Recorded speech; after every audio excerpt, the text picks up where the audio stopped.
하겠습니다. 그래서 오늘은 스가랴서 6번째, 소선지서는 16번째고요. 그날이 오늘이 되는 축복이라는 주제로 스가랴서 12장과 13장을 간략하게 좀 살펴보도록 하겠습니다.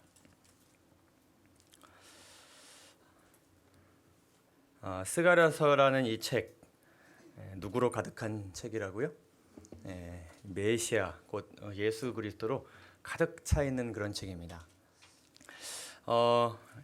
여러 가지 내용들을 살펴봤습니다. 일단 1장에서 6장 굉장히 좀 신비롭고 좀 특이한 8가지 이상들에 대해서 우리가 살펴보았는데 그 이상들이 다 예수님과 관련이 있었습니다. 7장, 8장 또 살펴보았고요. 참된 금식의 의미와 회복의 약속, 그리고 이제 9장에서 11장을 우리가 두 번에 나눠서 함께 살펴보았습니다. 이 9장에서 14장 이 3부의 내용은 이 메시아와 관련된 예언들로 가득 차 있습니다. 예수님의 초림에 관련된 아주 그 생애의 작고 큰 사건들에 대해서 많이 예언돼 있고 이제 마지막에 가서는 예수님께서 지금 하시는 것과 또 마지막 때에 하시는 것들 모두가 아주 가득 담겨 있습니다. 그래서 9장에서 11장은 이제 초림하실 메시아에 관련된 경고와 약속이 이제 기록되어 있었고 우리가 함께 살펴보았고요. 12장과 14장에는 재림하실 다시 오실 메시아와 관련된 이 경고와 약속들로 가득 채워져 있습니다. 메시아와 관련된 경고가 있다고 그렇게 말씀을 드렸는데 이것은 이 9장과 12장의 시작에 기록된 그 표현입니다. 스가랴서 9장 1절도 여호와의 말씀에 경고가 이제 임했다라고 말씀하시면서 9장 내용이 시작되고 12장도 이스라엘에 관한 여호와의 말씀에 경고라 하는 말씀으로 시작이 됩니다. 그래서 이 경고라는 단어가 주는 어떤 묵직한 무게가 이제 있는 것입니다. 그래서 이 말 자체가 짐, 묵직하고 짓누르는 짐이란 의미가 담겨져 있는 단어예요. 그래서 이 말씀을 우리가 그냥 이렇게 어떤 조언, 나를 위해 하시는 어떤 말씀 정도로 받아들여야 되는 것이 아니라 아주 무겁고 진중하고 엄중하게 이 말씀을 받아들여야 된다는 것을 이 경고라는 단어를 통해서 이제 말씀하고 계세요. 경고라 하면은 그냥 대충 들으면 안 되는 이야기로 딱 들려지지 않습니까? 뭔가 자세도 고쳐 앉아야 될 것 같고 아주 내가 한 어떤 중간의 내용도 놓치지 않기 위해서 귀를 기울여야 될 것만 같은 그런 말씀이라는 것을 이렇게 말씀하시면서 9장과 12장의 메시아와 관련된 예언들을 이제 시작하시는 것입니다. 벌써 오래전이 되었어요. 우리가 코로나를 처음 경험했을 때 좀 생각해 보시죠. 우리가 이 문자 하나에 얼마나 많이 불안과 염려에 빠졌습니까? 최근은 어떠하셨나요? 아마 대부분 이 기능을 다 끄셨을 겁니다. 하도 민원이 많이 들어오니까 아예 국가적으로 이제는 이것을 내보내지를 않아요. 근데 그때나 지금이나 내용은 사실 바뀐 것은 없습니다. 그때와 비슷한 증상, 비슷한 사건들에 대해서 문자가 오는 것인데 그것을 보는 우리의 마음이 많이 달라졌죠. 종말에 대한 메시지도 사실 그렇습니다. 우리가 다 아는 다니엘의 예언, 요한계시록의 예언이지만 이 종말의 메시지가 우리에게 끊임없이 선포되어야 되는 이유는 바로 우리가 이 여호와의 경고를 시간이 지날수록 무게감 있게 받아들이지 않기 때문입니다. 우리가 오늘 한번 생각해 볼 수 있습니다. 나는 이 종말의 어떤 그 메시지의 내용들은 믿고 있지만 그 메시지가 내 마음, 이 내 생애 가운데 어느 정도의 무게를 전달하고 있는가? 그것이 얼마나 엄중한 메시지로 매일매일 다가오고 있는가? 한번 생각해 볼 필요가 있습니다. 근데 이 스가랴서 12장 1절 오늘 우리가 살펴볼 이 12장 1절의 그 시작 1절을 보게 되면은 이 여호와의 말씀의 경고가 아주 엄중한 경고인데는 이 말씀을 선포하신 분이 어떠한 분이시냐에 따라서 이게 무게감이 달라지는 것입니다. 그 다음 선포하시기를 이 경고는 누구에게서 전달된 것인가? 여호와 곧 하늘을 펴시며 땅에 터를 세우시며 사람 안에 심령을 지으신 자가 가라사대. 이 경고는 그냥 시대를 통해서 흘러나오는 것이 아니라 누구에게서 오는 것이다. 우리에게 말씀하셨고 말씀하신 바를 이루실 분은 바로 창조주 하나님이시다라는 것을 아주 엄중하게 선포하면서 이 말씀이 시작됩니다. 하나님께서 창조를 하셨다는 것, 그 자체만으로 우리에게 주는 의미가 무엇인가요? 창조를 하셨다는 것, 아무것도 없던 상태에서 이 모든 세상과 우주의 질서를 말씀으로만 만드셨다는 것은 이 창조주의 말씀이 실현될 가능성에는 이것은 100%예요. 무조건 일어나는 것입니다. 이 경고를 누가 주셨기 때문에? 창조주가 주셨기 때문에. 천지창조는 하나님의 능력의 한계와 부족이 전혀 없음을 증명한 것입니다. 창조주가 하실 일이기 때문에 이거는 의심할 바가 없는 것이죠. 그래서 이 경고, 창조주로부터 내려온 이 경고, 우리가 이것을 어떻게 들어야 되는가? 이렇게 스가랴서가 이 12장이 시작되면서 이 12장에서 14장에 걸쳐서 이 메시지의 엄중함을 또 전달하시기 위해서 한 가지 매우 중요한 표현을 반복적으로 사용을 하십니다. 그것은 바로 그날이라는 표현이에요. 그날. 그날에는, 그날이 되면, 이런 말씀을 아주 많이 하십니다. 이 12장과 14장에 18번 등장합니다. 거의 2절에서 3절마다 계속 이것이 이제 반복되는 것인데, 이것은 이 종말에 대한 굉장히 확신을 주는 그런 표현이에요. 그날이라고 하면 이제 소위 D-Day죠, D-Day. 그러니까 우리가 이 종말의 어떤 그 시기에 대해서 정확하게 알 수는 없지만 하나님께서 이 표현을 쓰시는 것 자체가 이 날이 어떻게 된 것 같은 느낌을 주나요? 정해져 있는 것 같은 느낌을 우리에게 주는 것입니다. 그러니까 이렇게 언젠가는 이런 표현이 아니에요. 시간이 지나다 보면 이런 표현이 아니라 언제요? 그날에는, 그 날이 있다는 것입니다. 그래서 당연히 일어날 이미 일어난 것과 마찬가지인 어떤 기정사실로 여겨지는 그런 표현인 것이죠. D-Day, that day, 그 날에는.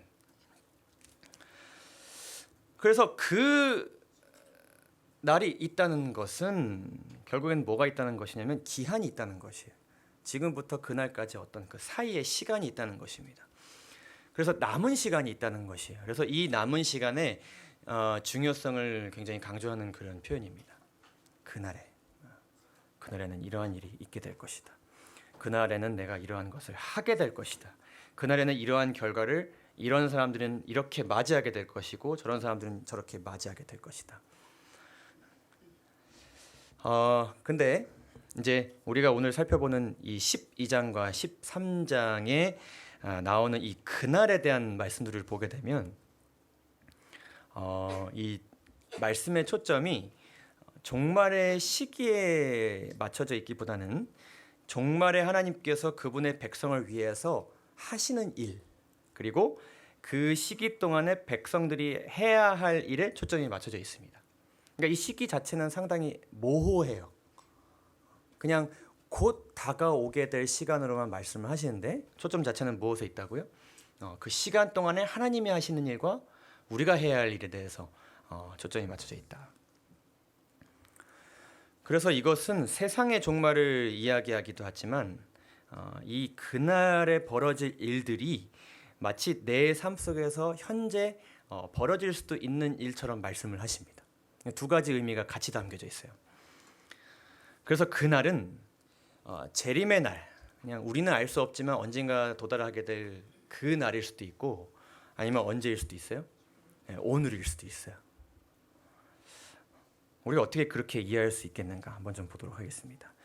일단 두 가지가 있는데 스가랴서 12장은 그날을 어떤 날로 이야기하는가?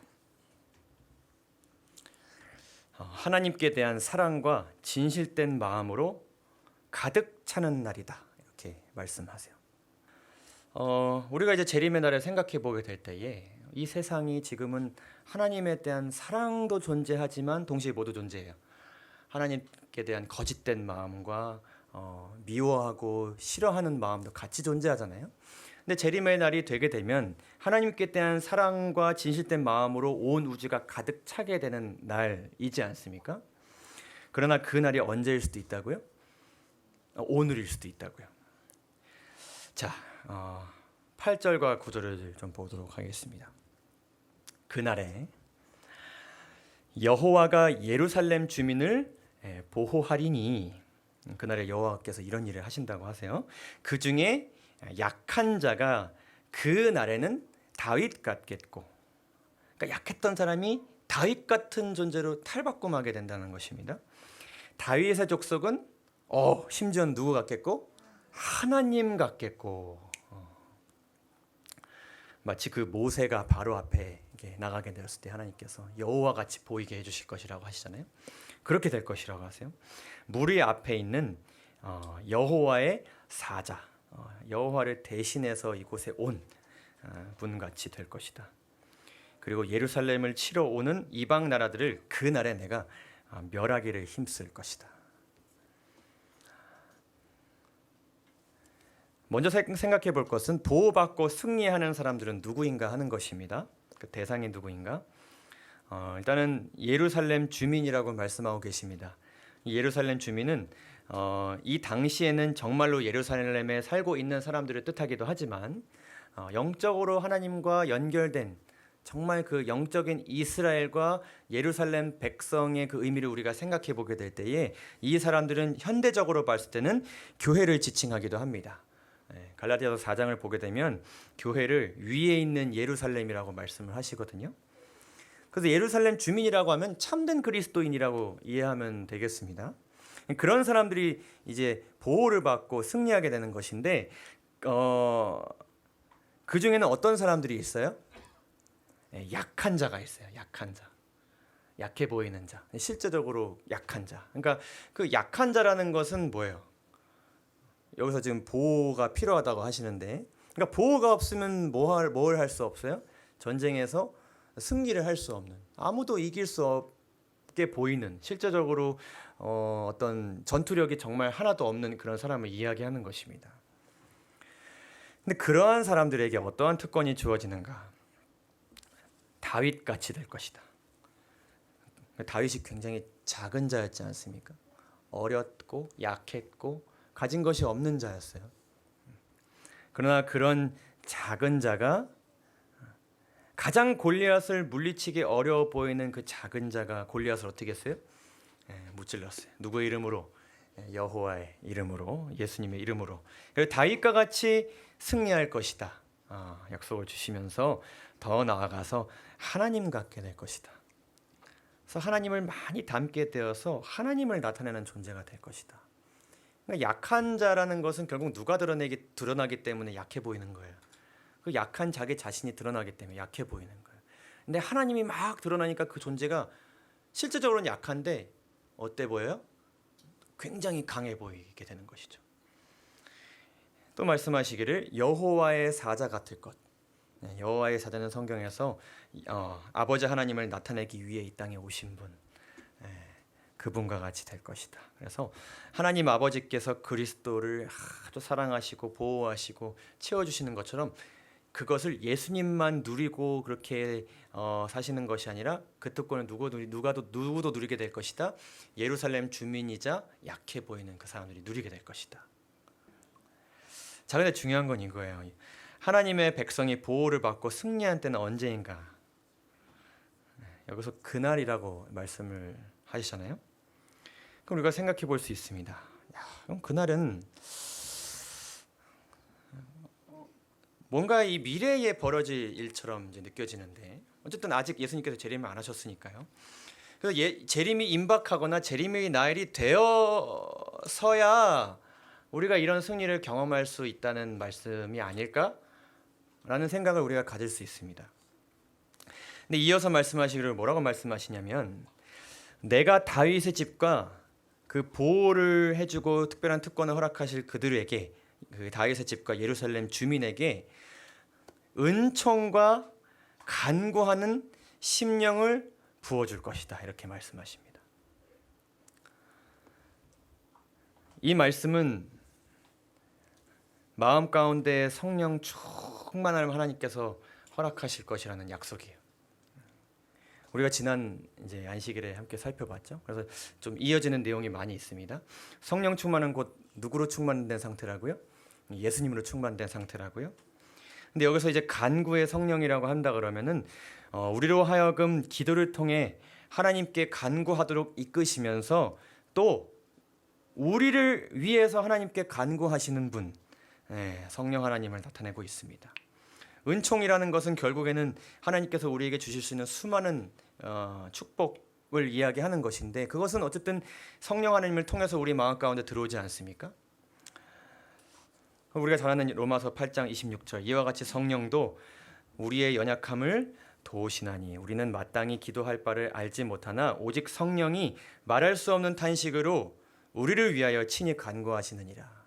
우리가 기도할 때에 방향이 어긋나고 때로는 우리의 육에서 나오는 기도를 드릴지라도 우리 성령 하나님께서 우리를 위해서 저들이 생각하는 거, 기도하는 거 우리가 바로 잡아야 되지 않을까요? 지금 저런 기도는 드리지만 마음 가운데는 예수님을 생각하고 있습니다. 우리가 그들에게 응답해줘야 됩니다. 더 큰 도움을 줘야 됩니다. 이런 간구를 성령께서 하시는 것인데 그러한 일을 하시는 성령으로 이 다윗의 집과 예루살렘 주민에게 가득 이렇게 부어 주실 것이다 이렇게 말씀을 하고 계시는 것입니다. 그러한 약속을 주시면서 무엇을 말씀하시냐면 그들이 누구를 바라본다고요? 그 뭐하는 바, 찌른 바, 그를 바라보고. 그러니까 이 심령이 은총과 간구하는 심령으로 채워지게 될 때에 그들이 누구를 바라보게 될 거라고요? 그 찌른 바 그를 바라볼 것이다. 이 찔렀다 하면 우리가 누가 생각나나요? 지난주 우리 사도행전 2장 살펴보았죠. 그런즉 이스라엘 온 집이 확실히 알지니 너희가 누구를 찔렀다? 예수 그리스도를 찔렀다. 다른 사람들이 찌른 것이 아니었거든요. 다윗의 집과 예루살렘 주민들이 찌른 거였거든요. 하나님께서 이렇게 약속하신 그들이 찌른 거였어요. 너희가 십자가에 못 박은 예수를 하나님이 주와 그리스도가 되게 하셨느니라 하니라. 그들이 이 말을 듣고 마음에 찔림을 받았다. 그래서 성령을 통해서 그리스도로 사람들의 마음을 채우셔가지고요. 그들로 하여금 그들의 죄가 예수님을 십자가에 못 박았다는 사실을 깨닫게 하신다는 약속을 주고 계신 것입니다. 근데 그것을 깨닫게 될 때에 그들이 어떻게 될 것이라고 말씀하시냐면 그를 위하여 어떻게 하게 될 것이다? 애통하게 될 것이다. 마치 독자를 위하여 애통하듯 하나밖에 없는 내 자녀를 잃은 슬픔을 느끼는 것 같이 그 나를 보호하시고 나를 위해서 이 땅에 오셨다고 하신 그분을 내가 찔렀다는 사실을 깨닫게 되었을 때에 그를 위하여 정말 나를 위해 그분께서 그렇게 하셨구나 라는 그 사실에 대해서 어떻게 하게 될 것이다? 애통하게 될 것이다. 또한 그를 위하여 통곡하기를 장자를 위하여 통곡하듯 할 것이다. 그래서 결과적으로는 그들을 참된 애통함과 회개로 이끌 것이라는 말씀을 우리에게 주고 계십니다. 우리가 안식 오후에 살펴봤던 말씀이죠. 애통하는 자는 복이 있나니 그들이 위로를 받을 것이라고 하셨는데 이 애통한다는 것은 무엇에 대해서 애통하는 것입니까? 죄에 대해서 애통하는 것인데 죄로 인해서 사람들의 삶이 이렇게 망가졌고 죄로 인해 내 마음에 정말 이렇게 많은 염려와 근심 걱정과 해결할 수 없는 일들에 대해서 이렇게 괴로운 마음이 있구나 정도가 아니라고 했었죠. 그렇죠. 그 애통함이라는 것은 단순히 죄가 만든 그 결과로 인한 그 참혹함에 대한 어떤 슬픔이 아니라 우리가 방금 살펴봤던 것처럼 그 죄로 인해서 누가 죽으셨다? 예수님께서 죽으셨다. 그 자체를 슬퍼하는 것을 의미한다. 그래서 우리가 반복적으로 살펴보고 있는 산상보훈의 말씀이죠. 사람이 십자가에 들리신 예수님을 바라볼 때 인간의 죄가 무엇인지 분별하게 될 것이다. 그는 영광의 주님을 징벌하고 십자가에 못 박게 한 것이 죄라는 것을 깨닫는데 그 죄를 누가 저지르는 거예요? 내가 저지르는 거예요. 말로 다할 수 없는 따뜻한 사랑을 이 이스라엘의 집에 살면서 받았던 누가? 내가 계속해서 그 받은 은혜를 무엇으로 갚은 거예요? 배은망덕과 반역으로 갚은 거예요. 심지어 계속해서 그것도 직접 그분을 십자가에 못 박으며 상처를 받아 피가 흐르는 그분의 심장을 누가 찔러온 것이다. 내가 찔러온 것이다. 그래서 애통함을 느끼는 것입니다. 승리하는 그날에 이러한 일들이 일어난다고 말씀하십니다. 그러니까 주님께서 오실 때에 우리가 그 손에 박힌 그 못자국을 보면서 정말 통회하는 심정으로 하나님 감사합니다 우리가 외치고 그분을 찬양하게 될 것이지만 그날은 오늘일 수 있습니다. 그것은 참된 회개로 인한 성령 충만 곧 예수 충만을 통해 죄로 인해 예수님과 내가 다시는 끊어지지 않겠다고 결심하는 바로 그날이 그날입니다. 로마서 8장 39절에서 39절입니다. 그러나 이 모든 일이 우리를 사랑하시는 이로 말미암아 우리가 넉넉히 이기느니라. 이 사실을 깨닫게 되었어요. 그래서 내가 어떻게 해요? 확신해요. 그래서 사망이나 생명이나 천사들이나 권세자들이나 현재일이나 장래일이나 능력이나 높음이나 가품이나 다른 어떤 피조물이 와가지고 하나님은 사실 그런 분이 아니야. 너 지금 헛되게 살고 있는 거야. 지금 너의 삶은 불행한 것들로 채워져 있어. 그거 다 부질없는 짓이야. 라고 이야기할 때 그러한 것들이 우리로 하여금 우리 주 예수 그리스도 안에 있는 하나님의 사랑에서 무엇할 수 없어요? 끊어질 수 없게 되는 바로 그날입니다. 누가 뭐라고 얘기하더라도 주님은 날 뭐 하세요? 사랑하세요. 너 죄 지었기 때문에 너 이제 더 이상 하나님의 은총을 받을 수 없어. 봐봐. 삶이 어떻게 되는지 봐. 너가 죄를 지음으로 인해서 지금 삶이 다 고통 가운데로 들어갔잖아. 하나님 널 떠나신 거야. 그러나 그것이 누구와의 사랑을 끊을 수 없어요? 하나님과의 나의 그 사랑을 끊을 수 없어요. 아니야.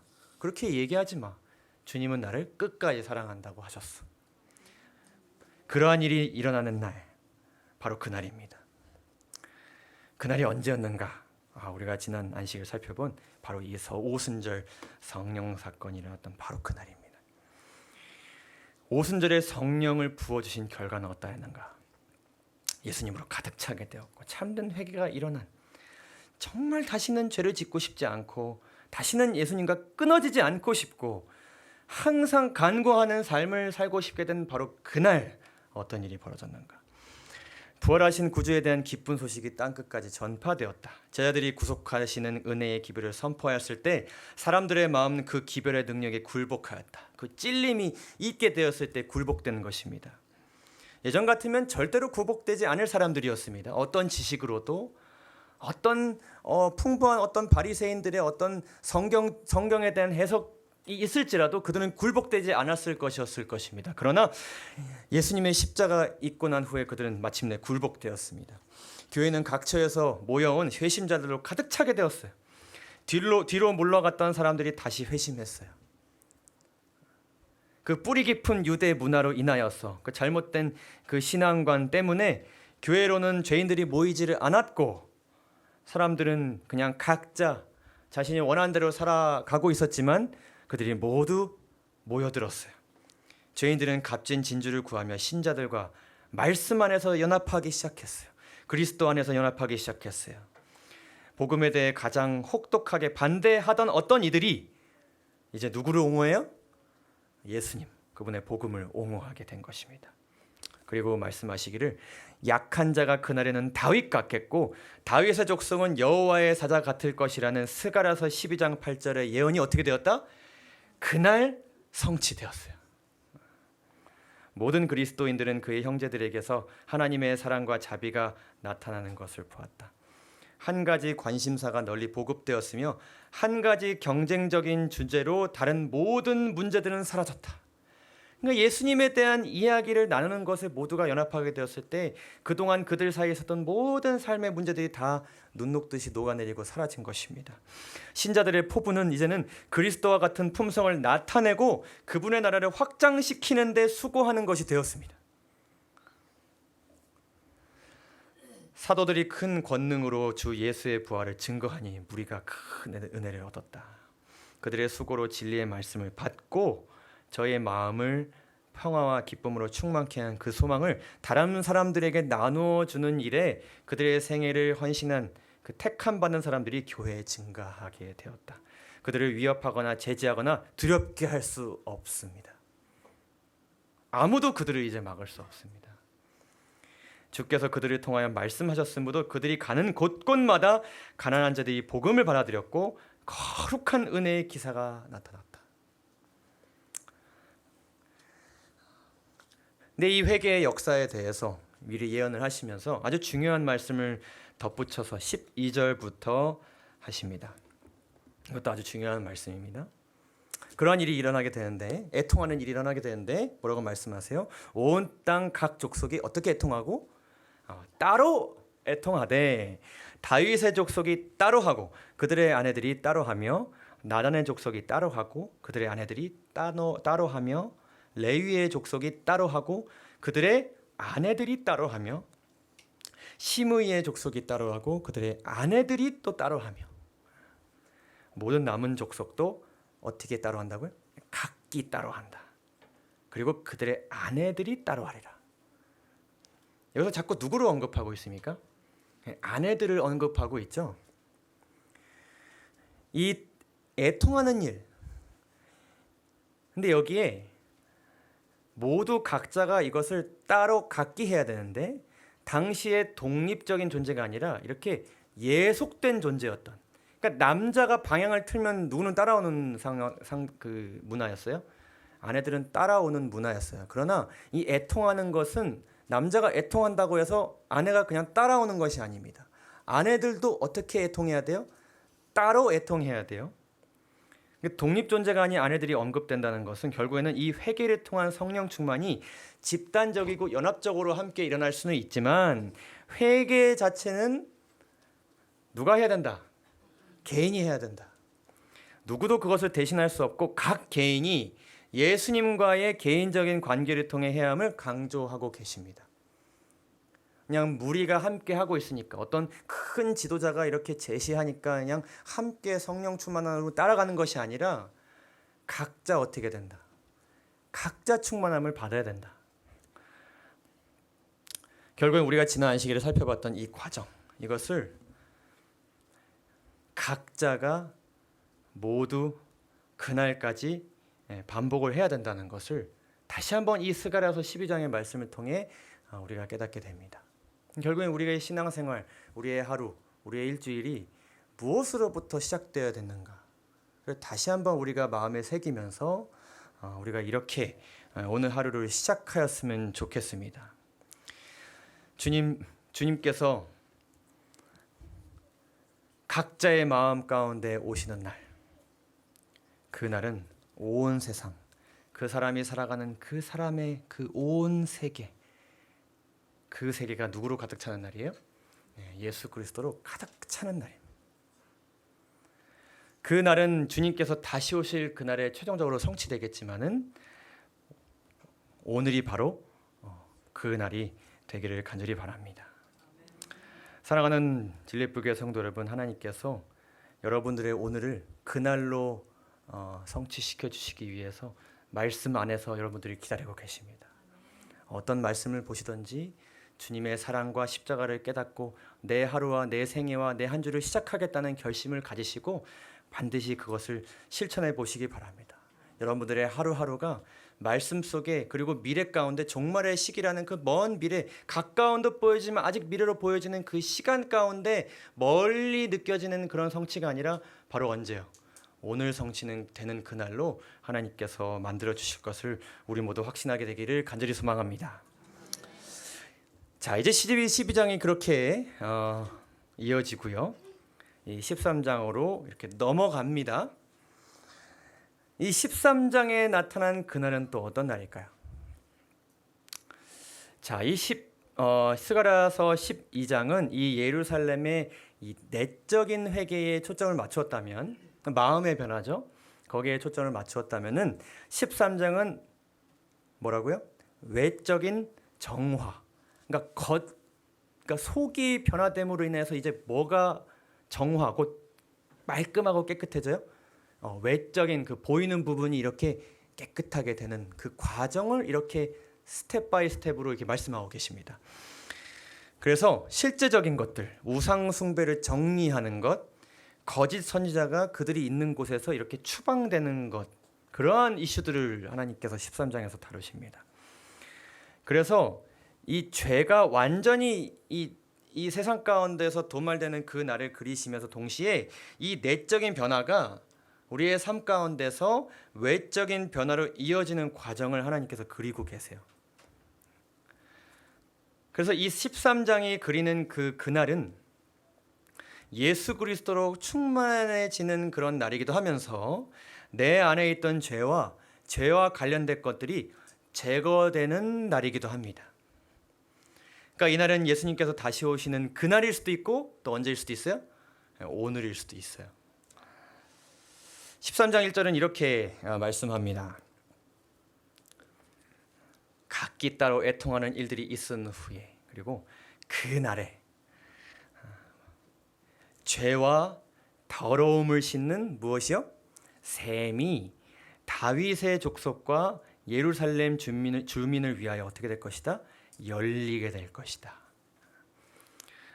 죄와 더러움을 씻는다는 것은 우리 예수님에 대한 말씀을 우리가 연관지어서 생각해 보지 않을 수 없습니다. 요한일서 1장 7절이죠. 그 아들 예수의 피가 우리를 모든 죄에서 깨끗하게 하실 것이다. 근데 이 깨끗하게 되는 과정을 하나님께서 어떻게 예수님께서 이끄시는가?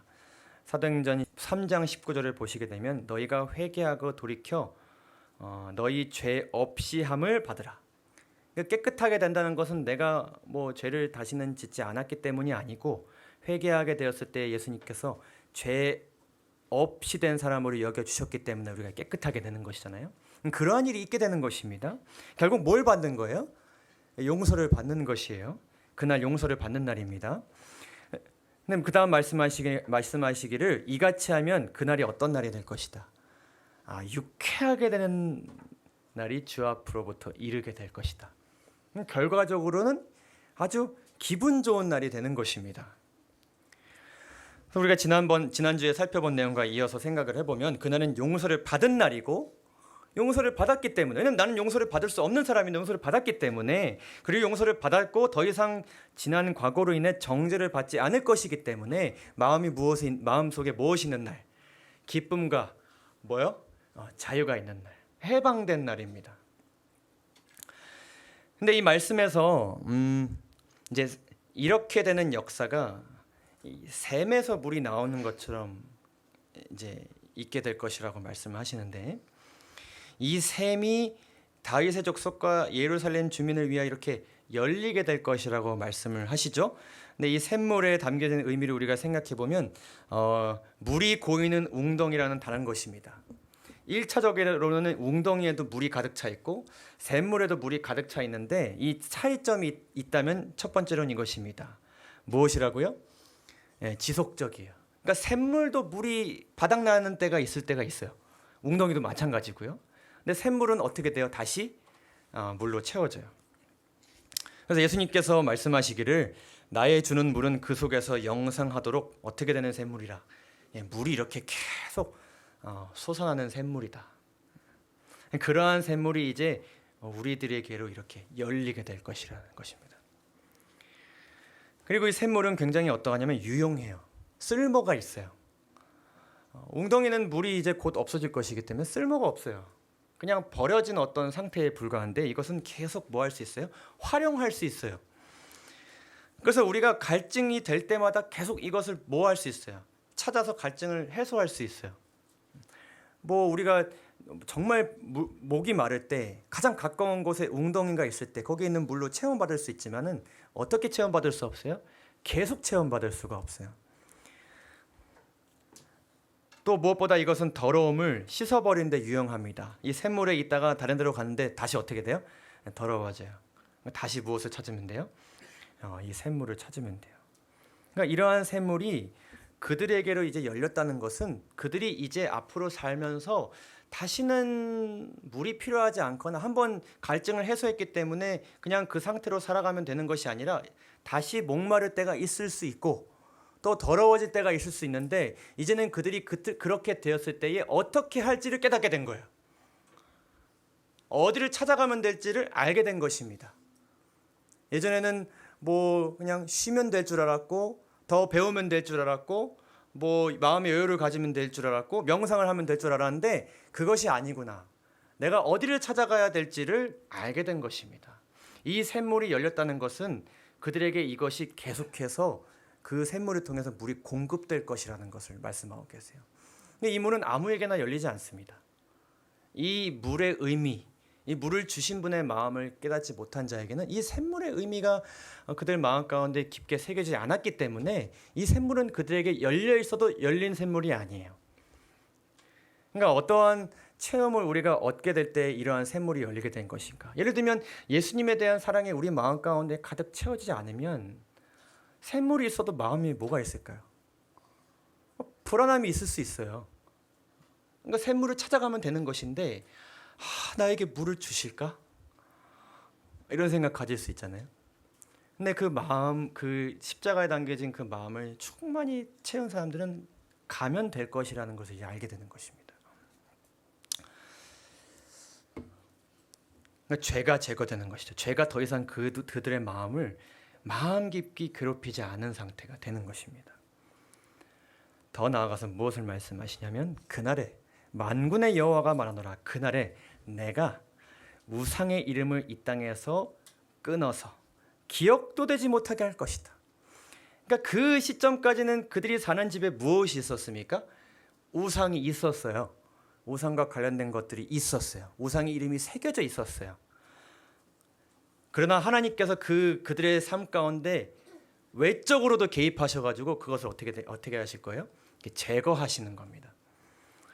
그리고 거짓 선지자와 더러운 귀신, 우리의 마음 가운데 계속 혼란을 주고 이것이 맞는가 저것이 맞는가 헷갈리게 만드는 그런 존재들이 내가 사는 그곳에서 어떻게 될 것이다.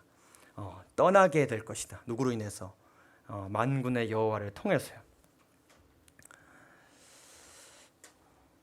우리가 잘 아는 데살로니가전서 5장 16절에서 22절을 보게 되면 이 그 충만이 임한 그 예수 충만함을 가져다 주는 그 성령을 마음 가운데서 소멸시키지 말라고 하십니다. 그렇기 위해서 우리가 계속 뭐 해야 돼요? 찾아봐야 되고 발견해야 되고 기도해야 돼요. 언제? 얼마나? 항상. 예언을 멸시치 말고 범사에 헤아려 좋은 것을 취하고 악은 어떻게 해라? 어떤 모양이로든지 버리라.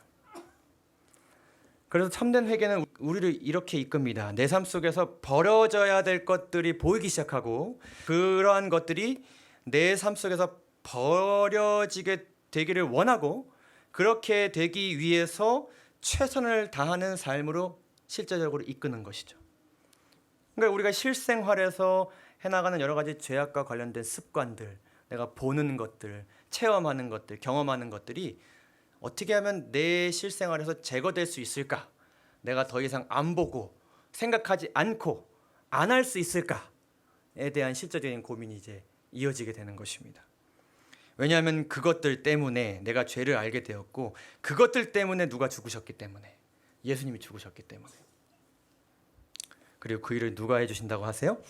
하나님 내가 해줄 것이다 라고 말씀하십니다. 이는 하나님께서 나로 하여금 죄를 버리고 싶게 만들어주시는 역사가 있게 될 것이라는 약속입니다.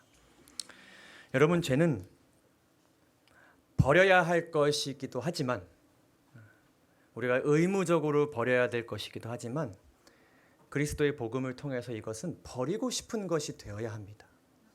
보고 싶지 않은 것이 되어야 해요. 하고 싶지 않은 것이 되어야 합니다. 가려 뽑은 기별을 보면 이렇게 말씀하십니다. 그는 그리스도의 말씀이 참되다는 것을 믿어야 하며 허락을 믿고 구하면 받을 수 있으리라는 것을 믿어야 한다. 이 믿음은 그냥 생기지 않죠. 예수님을 끊임없이 우리가 그분이 어떤 분이신지를 끊임없이 탐구하게 될 때 생기는 믿음이죠. 들으면서 믿음이 난다고 했으니까요. 그리고 기도하죠. 우리가 그것을 더 알기 위해서요. 기도하고 싶은 성실한 욕구가 사람들에게 생길 때 저들의 기도는 헛된 것이 되지 않을 것이다. 주님께서는 당신의 말씀을 성취하실 것이며 성령께서 하나님께 향한 참된 회개와 우리 주 예수 그리스도에게 향한 믿음, 내가 회개할 때에 하나님께서 나를 받아주실 것이다, 용서해 주실 것이다 라는 믿음으로 인도하실 것이라는 것입니다. 그는 깨어 기도할 것이며 자신의 죄를 버리고 하나님의 계명을 순종하기 위한 자신의 노력을 열렬히 나타내므로 그는 믿음이 섞인 기도를 올릴 것이며 믿을 뿐만 아니라 율법의 교훈들을 순종할 것이다. 왜요? 이것을 지켜야만 죄된 습관들이 이 율법을 지키는 것으로 대체될 수 있기 때문에 그는 당면 문제에 대하여 자기 자신이 그리스도의 편에 있음을 밝힐 것이다. 또한 그는 마음이 하나님에게서 멀어지게 하는 모든 습관들과 교제를 어떻게 하게 될 것이다? 포기하게 될 것이다. 제가 아기를 키워보니까요. 이제 한 130일 됐는데 조금 했죠. 이제 저의 어떤 개인적인 아주 연약한 습관들이 있어요. 예를 들면 좀 조심성이 좀 부족하고 좀 덤벙댑니다. 많이 덤벙댑니다. 그래서 제가 잘 넘어지고 이렇게 잘 물건을 깨뜨리고 기스를 잘 냅니다. 이러한 부분에 대해서 이제 저희 와이프가 많이 이제 조언을 해줬는데 그러지 않아야 되지 않을까. 왜냐면 제가 집에 있는 물건들을 자꾸 이렇게 다시 사게 만들다 보니까. 근데 얘기를 가져서 제가 이 습관에 대한 어떤 엄중함을 제가 깨달았어야 됐는데 가벼이 여기다가 사고를 한번 쳤어요. 덤벙대다가 우리 엘다미가 이 책상에 머리를 크게 찧었어요. 제가 조금 주변을 보고 움직였으면 될 건데 그냥 흥분해서 움직이다가 결국은 이 아이가 좀 다쳤어요. 뭐 아픈 건 아니지만 많이 울었어요. 그 경험을 하고 나니까 정신이 많이 차려지더라고요. 근데 이 습관이 어떤 나에게 손해를 줄 때 좀 내 삶을 불편하게 했을 때는 그것이 나에게 고쳐져야 될 습관으로 여겨졌지만 그 엄중함이 크게 되지 않았는데 나의 습관으로 인해서 내가 사랑하는 어떤 존재가 다치게 된다는 것을 제가 알게 되었을 때에 이 습관은 저에게 있어서 굉장히 다르게 보이기 시작했습니다. 반드시 고쳐져야 되고 다시는 하지 말아야 될 것으로 보였어요. 그래서 요즘에 많이 조심스러워졌습니다. 여전히 더 이제 노력해야 되지만 우리 신앙생활도 마찬가지인 것 같아요. 우리가 죄를 바라보는 이 마음 자체가 굉장히 어떤 의무적인 관점으로도 볼 수 있고 때로는 마음이 동하지 않은 상태에서 하나님의 말씀을 따르고 살아갈 수 있지만 그 동기가 정말 십자가가 되었을 때에 우리가 우리 내 마음 가운데 있는 죄와 그 죄된 습관을 바라보는 관점이 달라지게 되었을 때에 우리는 더 큰 성령 하나님의 역사하심을 경험할 수 있게 되리라 믿습니다. 그 마음이 우리로 하여금 그날을 경험하게 할 것을 우리 모두 믿게 되시기를 간절히 바랍니다. 오직 예수님에 대한 그 마음이 우리의 마음을 더 많이 더 강하게 완전히 변화시켜 주실 것이라는 것을 확신하면서 우리가 우리의 생활 가운데서 제일 먼저 해야 될 것을 가장 성실하게 하게 되기를 또한 간절히 소망합니다. 요시야 왕 때에 그들이 율법을 상고하면서 그들이 깨닫게 된 것, 다시 한번 상기하게 된 것은 하나님께서 그들을 애굽에서부터 건져주셨다는 사실이었습니다. 그 말로 다할 수 없는 그 은혜에 대해서, 그 은혜 때문에 우리가 이 자리에 있게 된 것이라는 것을 깨닫게 되었을 때 그들 마음만 변화된 것이 아니라 그들의 주변에 있었던 그 우상들을 가루로 만들어서 제거해 버렸습니다. 정말 쳐다도 보기 싫은 그런 것이 된 것이죠. 사랑하는 성도 여러분, 그날은 버려져야 될 것들이 버려지는 날입니다. 그날은 예수님께서 다시 오실 때에 모든 것이 사라지는 그 은혜를 우리가 경험하게 되게 되겠지만은 그날이 바로 오늘이 되기를 간절히 소망합니다. 종말과 재림에 대한 우리의 생각, 이러한 생각 가질 수 있습니다. 그날을 혹 그저 예수님께서 다시 이렇게 오시는 날, 나에게 오시는 날, 우리에게 오시는 날, 그래서 하나님만 무언가 하시는 날로 여기지는 않는가. 그러나 우리가 이 말씀들을 쭉 살펴보면요, 우리에게도 할 일이 있음을 우리가 깨닫게 됩니다. 우리는 이 날을 그저 막연하게 그날이 오기까지 버티고 가만히 기다리기만 하면 되는 날로 여기지는 않는가. 우리가 재림의 장면에 대한 예언하신 글을 보게 되면 구원받은 성도들이 그 날에 가만히 있지 않습니다. 이렇게 방 안에 가만히 앉아 있다가 천사가 그 집안에 들어가고 데리고 나가는 게 아닙니다. 그들이 문을 열고 밖으로 나와서 그리스도 예수를 찬양한다고 기록합니다. 그날은 하나님께서 우리에게 오시는 날이기도 하면서 우리가 그분에게로 한 발자국 다가가는 날이기도 합니다.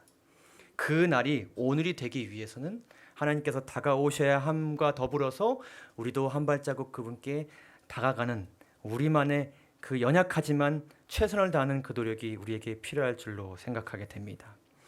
사랑하는 성도 여러분, 그날을 살다가 마침내 그날을 맞이하게 되시기를 간절히 바랍니다.